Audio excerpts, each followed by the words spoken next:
Hello everybody, hope y'all all had a great Christmas. I just got back in town today, was out at the farm for the last week or so. Didn't get a lot of fishing in. I did go out one morning, but it was snowing, it was cold, temperatures were in the teens, my toes were numb, I was fighting with ice in the guides. It only lasted a couple hours and needless to say, I didn't catch any fish. But when I got back into town today, I did have this surprise waiting for me. This is Tim Cammisa's latest book, Tying Euro Nymphs.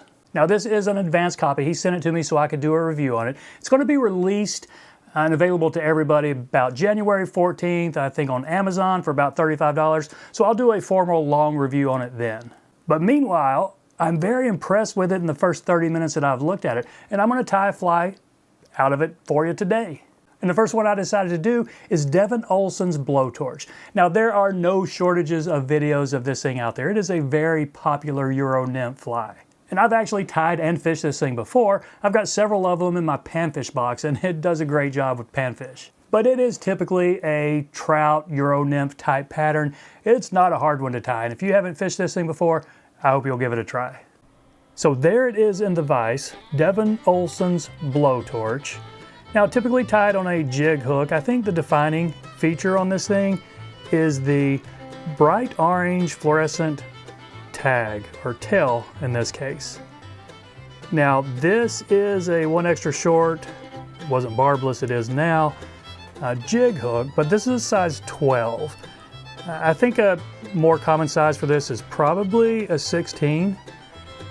And the one in Tim's book, he did not use a fluorescent thread, but a lot of them you see online do. And I'm going to go with the fluorescent thread so we can have the second hotspot up there right behind the bead. So go ahead and catch your thread in, take it to the back. And first thing we're going to catch in, just a couple of strands of like a glow bright floss in fluorescent orange. So we'll catch this in the back. That's longer than I'm going to need, but we will trim that here in just a second. Go ahead and bury this mess up here. You could snip it if you wanted, but I think we're going to be fine. And I'm going to go ahead and trim this before I get any farther.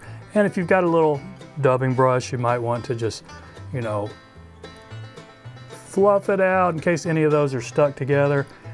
But you don't want it long.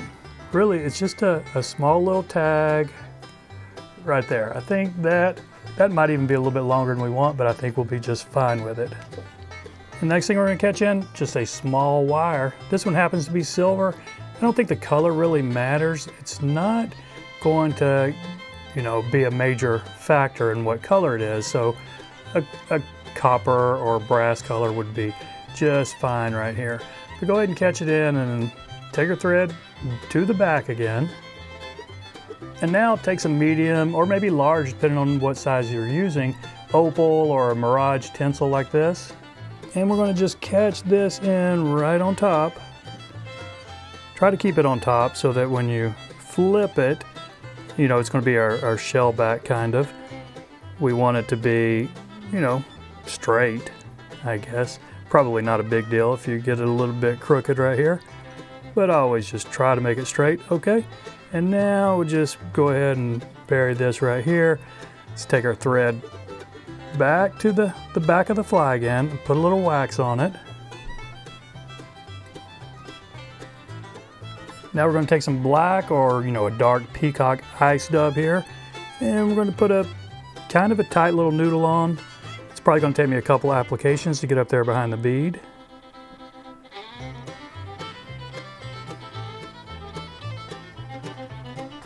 Yep, we're going to need just a little bit more here.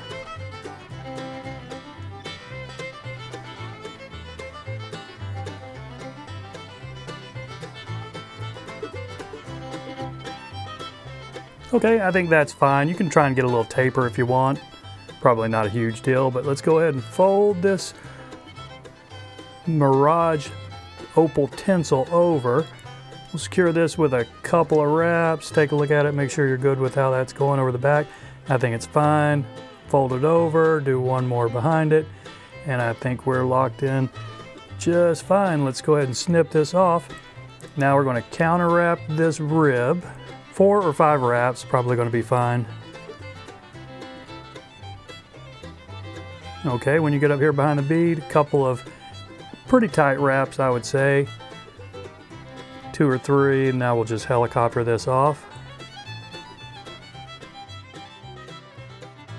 And now, soft hackle fiber of your preference. Partridge, even hen, CDC. This is going to be a Hungarian partridge.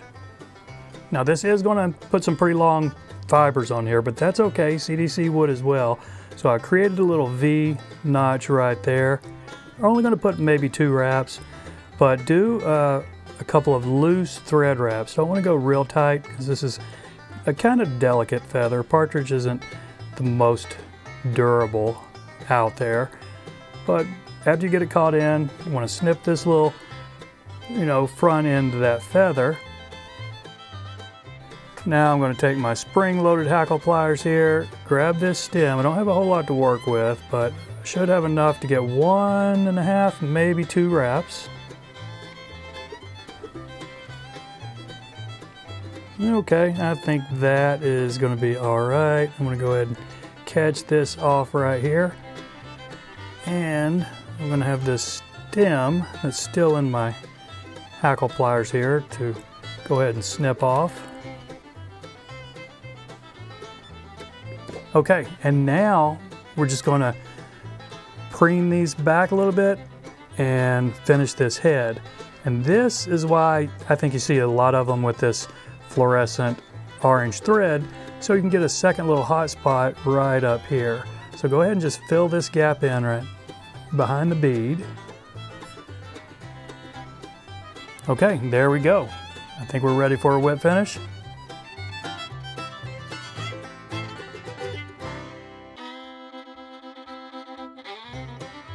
And do we have any cleanup? Yeah, I got one fiber right here I trapped going forward. You just snip that, or don't even worry about it. But if you want to put some head cement on it, just put a little drop right there on top of that bead, let it wick down over those thread wraps, and I think you're good to go. So that's it, my friends. Devin Olson's Blowtorch. I appreciate you watching. Y'all take care, and we'll see you next time.